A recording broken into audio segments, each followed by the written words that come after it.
Vassell lines it up. Good rebound by McDaniels. Johnson was lurking to get it. TJ Shannon in the game. Spurs have Minnesota sped up here a little bit. Back-to-back live ball turnovers here. Johnson. It's on the three. Good work by Vassell amongst three Timberwolves. Minnesota dodging bullets here with these turnovers. And Conley, vet on vet, got Cornette. And Mike Conley getting two at age 38. And that was the old Rajon Rondo ball fake to get the bigs to bite, go in the air. Nice patience right there by the veteran Mike Conley. Cornette did such a good job after Wembanyama was knocked out of the game with the ejection, especially defensively in Game 4. Minnesota back the other way. Trying to stem the tide a little bit.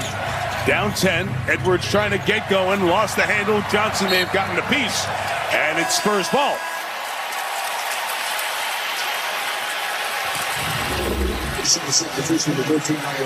Oh, my goodness. Yep, there's the fake. Shot over Rudy Gobert. And then Michael Conley says, look, okay, I saw what you did when I was sitting on the bench. I can do a little bit better with my off arm. Nice move there by Conley. Johnson trying to attack. Looks more aggressive here, Reggie. And one. Shannon the foul. Yeah, for whatever reason, Keldon Johnson has not put his fingerprints anywhere in this series. Tonight here in Game 5. Well, he heard what you were saying on the Dan Patrick Show, so he knew what time it was. Thank you. Thank you. Last three games, Johnson 7 of 19 from the field. Second in the league in bench points scored this season.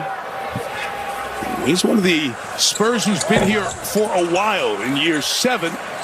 So many of these Spurs players acquired their poor seasons, high draft picks, sensational drafting. Brian Wright, GM, R.C. Buford, his voice still heard, the CEO, longtime GM, Ant-Man, a deep and much-needed Minnesota 3. Being able to shoot like that with the speed he has makes him unguardable. Castle got bumped out of control, and Ben Taylor's going to call the foul on the bump from Reed.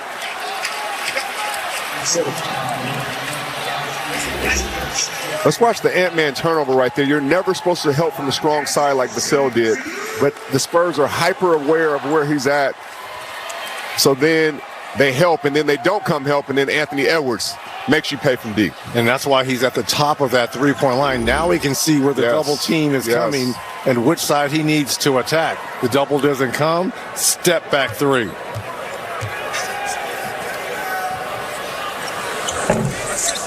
Stephon Castle misses the first one at the line. Had a nice series, nice playoffs overall. Only Wembanyama has scored more points per game for San Antonio. Castle's been at 19. That's a few more than his season average.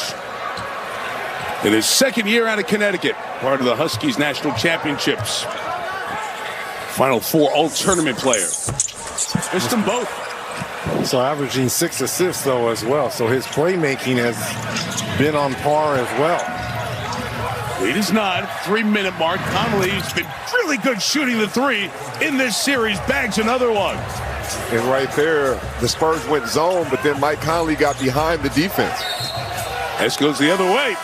And on the turnover, it belonged to Minnesota.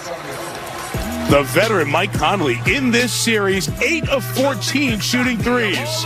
Man, you need vets this time of year. Stabilize the game. Conley doing just that. Some not, but in the last 2 games when Shannon has been on the floor, the Timberwolves have outscored San Antonio by 30. He's had an impact the last 2. He's had a great impact, and we know he can get downhill at any time. But he is making an impact on defense and giving good minutes to the Timberwolves off the bench. 8 straight for Minnesota, and that's going to go the other way. It'll be a foul on Keldon Johnson.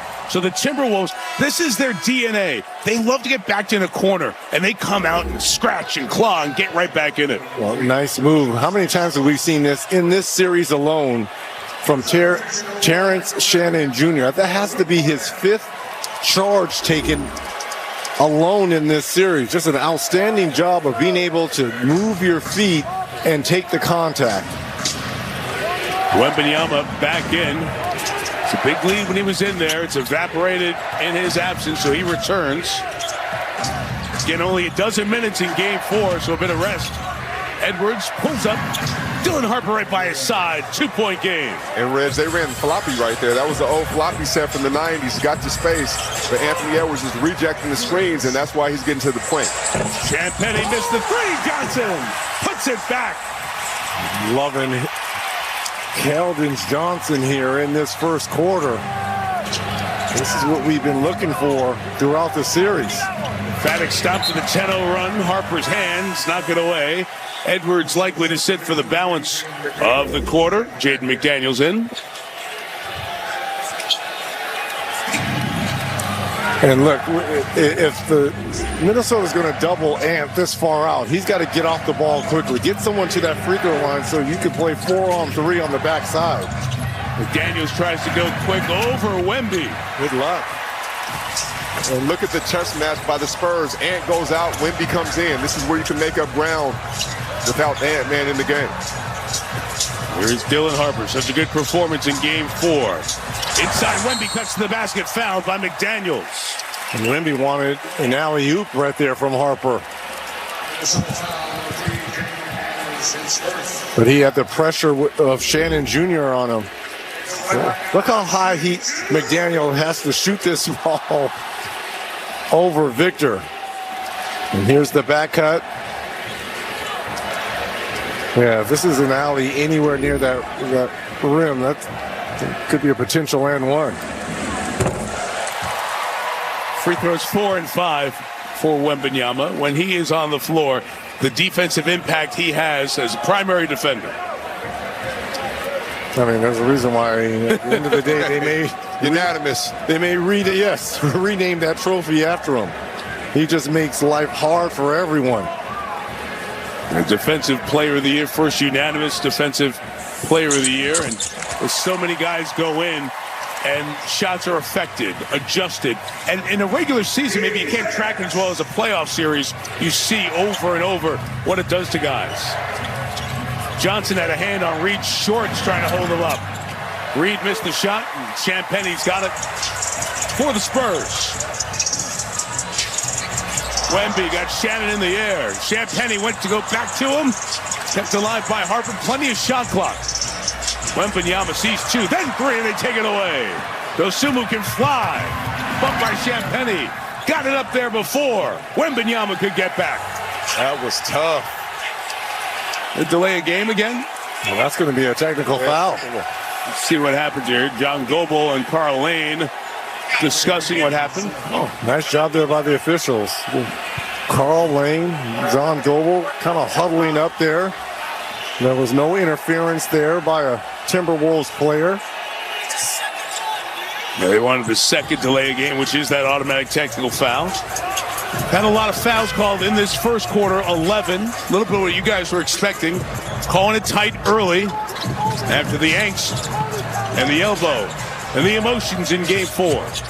Fox twisting on Conley. Mike, to be called for the foul. The Spurs were hunting that matchup, trying to get Mike Conley to... Well, let's watch this, by the way. They're doing a little bit of the same to Wembanyama. McDaniels had the left hand grabbing his jersey. And then Reed comes in for the bump, but that's nothing new. Right? That's the attention you get. That's the attention you get, especially with the really good ones. But Fox is so important because he can do this. He can take over stretches, and he brings a calm to everybody else. He was brought here for this. The one player other than Harrison Barnes with significant playoff experience in the road. Oh, my goodness. Nas Reed bumping right into Wembanyama, using the physicality on offense. No, he didn't bump into him. As soon as he hit him, he said, "Get in the weight room, young fella," and then laid it in. That was a message being sent there from Nas Reed after the elbow in game 4. Shot clock is off. Fox. Cleared out Conley. Johnson missed the 3, and the